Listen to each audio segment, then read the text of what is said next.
ಅಂತ ಕಡೆ ಬೋರ್ಡ್ ಹಾಕ್ಬೇಕಾದ್ರೆ ನಾವು ಪರ್ಮಿಷನ್ ಐತೆ ಅಂತ ಅನ್ನೋದು ಬೋರ್ಡ್ ಹಾಕಿ ನಾವು ಇಂಥ ಲೈಸೆನ್ಸ್ ಇಸ್ಕೊಂಡಿದ್ರಿ ಇದು ಮಾಡಿದ್ರೆ ಅಂತ ಮಾಡ್ಬೇಕಾಗ್ತದೆ ಅವರು. ಸರ್ ನಾವು ಎಲ್ಲ ಕಡೆ ಹೋಗಿ ನೋಡಿದ್ದೇವೆ, ಒಂದೇ ಕಡೆಯಲ್ಲ ಬೋರ್ಡ್ ಇಲ್ಲ. ಅದು ಸರ್ ನೀವು ಹೆಂಗ್ ಹೇಳ್ತಿರಲ್ಲ ಪರ್ಮಿಷನ್ ಬೋರ್ಡ್ ನಾವು 30-40 ಪ್ಲೇಸ್ ನಾವು ವಿಸಿಟ್ ಮಾಡಿದ್ದೇನೆ. ಇದು ಕಲ್ ತೆಗಿಲತ್ತರಿಲ್ಲ ಎಲ್ ಬಿ ಒಂದ್ ಕಡೆ ಇದೆ ಸರ್, ನಾನು ಬೋರ್ಡ್ ನೋಡಿಲ್ಲ. ಅದು ಇಲ್ಲ ಹಾಕಿರ್ತಾರ ನೋಡ್ರಿ. ನಾವು ಆಕ್ಚುಲಿ ಲ್ಯಾಟ್ರೈಟ್ ಅಲ್ಲಿ ಕೆಂಪುಕಲ್ಲು ಮಾಡೋದ್ರ ಬಗ್ಗೆ ನಮ್ಮ ಬೀದರ್ ಡಿಸ್ಟಿಕ್ ಅಲ್ಲಿ 28 ಪ್ರದೇಶಗಳಲ್ಲಿ 28 FIR ಆಗಿದೆ. ಸೋಪಾರ್ 28 ಕೋರ್ಟ್ ಅಲ್ಲಿ ಇದೆ. ಈಗ ಏನಂದ್ರೆ ಎಲ್ಲೆಲ್ಲಿ ನಾವು ಸರ್ವೆ ನಂಬರ್ಗೆ ಸರ್ವೆ ನಂಬರ್ ನಲ್ಲಿ ಯಾರ್ಯಾರು ಮಾಡ್ತಾರೆ, ಸರ್ವೆ ನಂಬರ್ ಓನರ್ ಯಾರು, ಮತ್ತೆ ಎಷ್ಟು ಕಲ್ ತೆಗ್ದವ್ರೆ, ಮತ್ತೆ ಇಲ್ಲಿಗಲ್ ಏನೋ ವೆಹಿಕಲ್ ಟ್ರಾನ್ಸ್ಪೋರ್ಟೇಷನ್ ಮಾಡ್ತಿರೋದು 13 FIR 13 ಪ್ರಕರಣ ಹಾಕಿ ಅದು ಕೋರ್ಟ್ ಅಲ್ಲಿ ನ್ಯಾಯದಲ್ಲಿ ಐತೆ ಸರ್. 28 ಮೈನಿಂಗ್ ಮೇಲೆ ಟ್ರಾನ್ಸ್ಪೋರ್ಟೇಷನ್ 13 ಆಗಿದೆ ಸರ್. 28 FIR ಆಯ್ತಾ? ಯಾಕೆ ಅವರು ಅಂಜಲ್ ಮಾಡ್ತಾರೆ ಸರ್? ಯಾರು ಮೈನಿಂಗ್ ಮಾಡೋರು ಅವ್ರಿಗೆ ಯಾಕ ಏನ್ ಬಿ ಇದು ಪ್ರಾಬ್ಲಮ್ ಆಗಲ್ಲ ಅಂತ ಹಿಂಗೆ ಮಾಡತ್ತಲ್ಲ ಆಗ್ತಾ ಇದೆ. ಯಾಕಂದ್ರೆ ಇದು ಏನೋ ಕೋರ್ಟ್ ಅಲ್ಲಿ ಸಂಬಂಧಿಸಿದ ನಾವು ಕೇಸ್ ಹಾಕಿರೋದ್ರಿಂದ ಕೋರ್ಟ್ ಇಂದ ಅವ್ರಿಗೆ ಏನೋ ಜಮೀನ್ದಾರ ಮೇಲೆ ಮತ್ತೆ ಯಾರು ಮೈನಿಂಗ್ ಮಾಡ್ತಾ ಅವರು ಕೋರ್ಟ್ಗೆ ಹೋಗ್ತಾರೆ. ಸೊ ಮತ್ತೆ ಆನ್ಸರ್ ಇದು ಮಾಡ್ಬೇಕಾಗುತ್ತೆ ಕೋರ್ಟ್ಗೂ, ಮತ್ತೆ ಕೋರ್ಟ್ ಆಕ್ಷನ್ ತಗೊಂಡುತ್ತೆ ಸರ್ ಅವ್ರ ಮೇಲೆ. ಯಾರು ಮೈನಿಂಗ್ ಮಾಡ್ತಾರೆ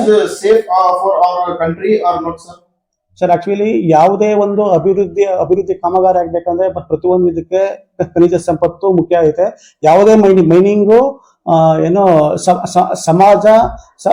ಸಮಾಜಕ್ಕೆ ಪೂರಕವಾಗಿ ಇದು ಮಾಡ್ಬೇಕಾಗುತ್ತೆ.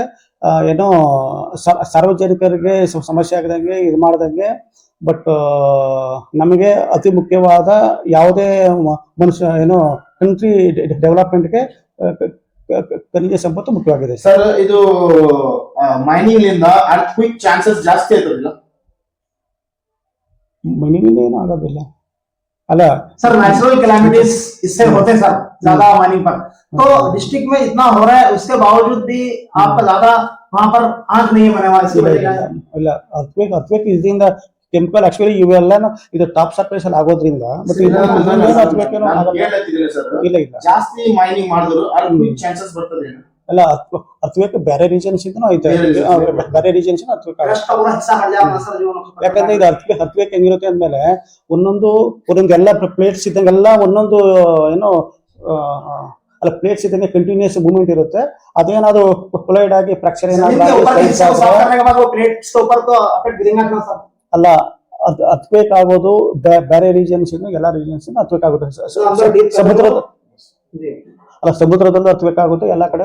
ಸರ್ ಇದು ಇಲ್ಲಿಗಲ್ ಏನ್ ನಡೆದಿಲ್ಲ, ಇದು ನೀವು ಬಂದ್ ಮಾಡ್ತೀರಿ, ಏನ್ ಮಾಡ್ತೀರಿ ಸರ್? ಅಲ್ಲ ಸೂಕ್ತ ಕ್ರಮ ತಗೊಂಡ್ರೆ ಪರಿಶೀಲನೆ ಮಾಡಿ ಸೂಕ್ತ ಕ್ರಮ ತಗೊಂತೀರ ಅದನ್ನ. अभी ये चटनी का अलावा जितने भी आपको वीडियोस बताए जा रहे हैं उसके ऊपर आप तब तक इमीडिएटली एक्शन लेंगे? Yes sir. कितने दिन में? ಪರಿಶೀಲನೆ ಮಾಡಿ ಸೂಕ್ತ ಕ್ರಮ ತಗೊಂತೀರಿ ಸರ್ ಅದನ್ನ. ರೆವಿನ್ಯೂ ಇಲಾಖೆ, ಪೊಲೀಸ್ ಇಲಾಖೆ ಮತ್ತೆ ನಾವು ಜಂಟಿಯಾಗಿ ಪರಿಶೀಲನೆ ಮಾಡಿ ಸೂಕ್ತ ಕ್ರಮ ತಗೊಂತೀವಿ. GPS location with photo video ಅವ ಸರ್? ನಾವು ಕೊಡ್ತೀನಿ ನಿಮಗೆ, ನಾವು ನ್ಯೂಸ್ ದಾಗ ಬಿ ಹಾಕ್ತೀವಿ. ನೀವು ಇದ್ರ ಮೇಲೆ ಎಷ್ಟು ಟೈಮ್ ನಲ್ಲಿ ಆಕ್ಷನ್ ತಗೋತೀರಿ ಸರ್? ಇದು ನಾವು ಮಾಡ್ತೀವಿ ಸರ್. ಸೂಕ್ತ ಕ್ರಮ ತಗೊಂತೀವಿ ನಾವು. ಇಮಿಡಿಯೇಟ್ ಆಕ್ಷನ್ ತಗೋತೀರಿ ಸರ್? ಮಾಡ್ತೀವಿ ಸರ್. ಓಕೆ, ಧನ್ಯವಾದ.